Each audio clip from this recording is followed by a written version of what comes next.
Hello everyone, welcome to my channel, and today I'm going to show you my studio apartment in Bangkok. Some people call these apartments shoebox apartments because the apartments in Bangkok tend to be very small.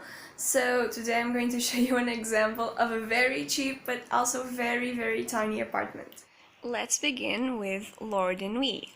Lord and Wee is an exotic short-haired cat, and he is an illegal cat because he can't be here. This is a not pet-friendly condo.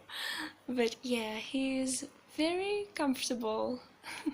But really, let's get serious. Let's begin with the view that we get when we enter the studio. Here we have the bathroom and, of course, the kitchenette. And here the bedroom that is separated by a very practical glass door. It's a sliding door. And then, yeah, the living room, of course.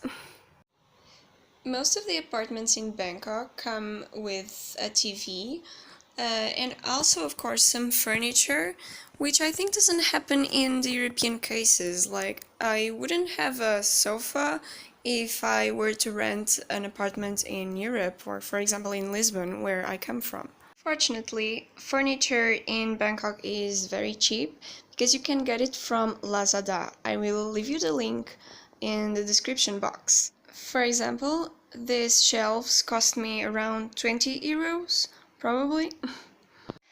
Then we have the kitchen. Yeah, it's not a full kitchen, it's not an European kitchen, it's a kitchenette.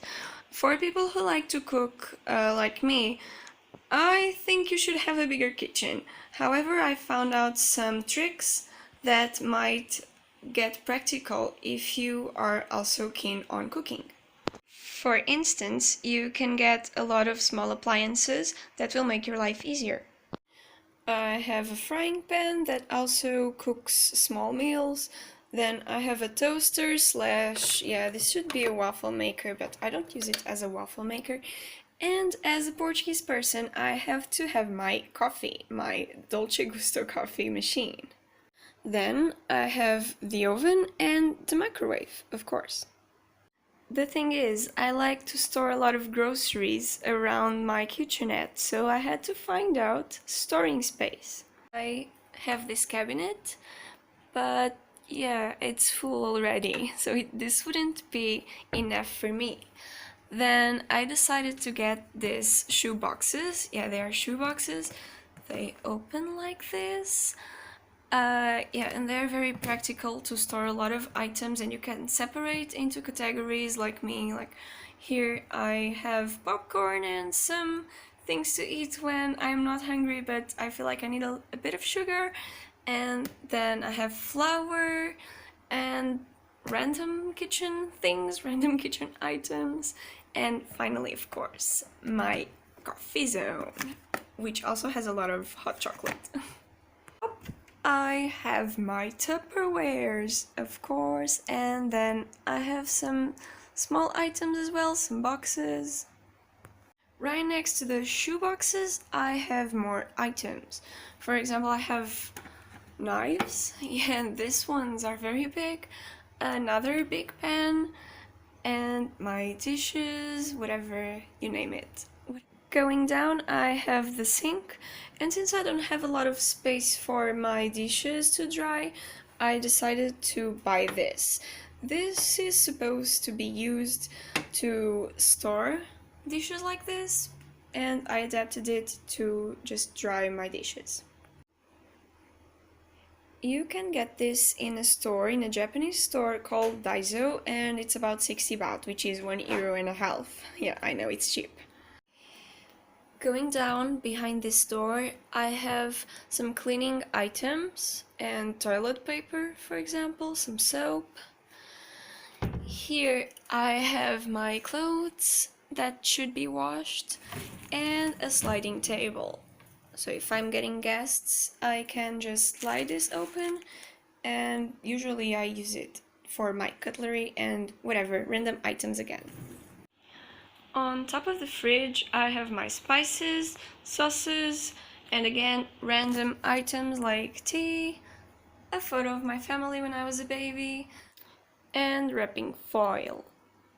On the door of the freezer, I have my work schedule, some information that I should know and that I should remember all the time, and more photos of my grandmother and me with my boyfriend many years ago. Opening the fridge, lots of fruit, some meat, and ice. Inside the fridge, yogurt, butter, vegetables, fruit, prepared meals, and a lot of water because we are in Bangkok and it's advisable that we drink water from a bottle and not from the tap. I also have a lot of water under the kitchenette, just in case. Next to the kitchen, I have my cat's food, and he's actually eating right now. So let's give him some privacy, okay? Moving on to the bedroom. I have a sliding fan. This is a very big fan, as you can see. I was lucky to get it because it came with the house. Yay! I really love my bed cover and my sheets. They are very girly and they were cheap because I got them on sale. My bedside table doesn't look tidy at all, and never mind, whatever. As you can see, my bedroom is not that interesting when I come to film from the bedside table. Usually I have a book to read before I sleep, and there it is. I live on the second floor, and my view is not anything special, it's just the parking lot and a very pleasant garden actually, some buildings around the condo, and Tower B, because I live in Tower C. One thing that I would like to have in this apartment is more light, but unfortunately, since it's a studio, the bedroom has a lot of light and the living room, kitchen, whatever, doesn't. Don't let anybody see you, you are an illegal cat. Final destination is the bathroom. It's a very girly bathroom, lots of color, and of course, the cat's toilet. Hello! Girly items everywhere. This is a very tiny bathroom, but it's enough for 1 or 2 people, I guess.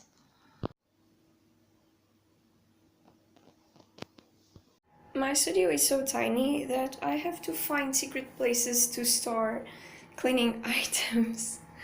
For example, here. Yeah. And if the bathroom is already tiny, oh my god, don't even see my balcony. Yep, it's very noisy because of the aircon. Before I end this video, some quick remarks. This is a 29 square meter apartment. I wouldn't recommend more than 2 people living here. It can get a bit crowded, and it's completely suitable if you live with your boyfriend/girlfriend or if you live alone. I pay a rent of 8,500 baht, which is more or less 200 euros. But the place where I live is not only the apartment. The apartment might be tiny, but I have a lot of common space shared with the other residents. If you'd like to see my condo's pool, clubhouse and garden, please stay tuned and I will record another video very, very soon. If you are thinking about moving to Bangkok or its suburbs and this video was useful for you, please thumbs up or leave a comment, a suggestion, and subscribe the channel for more information on living in Bangkok. Thanks for watching, bye! I just wish aircons wouldn't be so noisy. Why do they have to make so much noise? Why can't I be cold without, being woken up? Oh my, well, this is my daily struggle.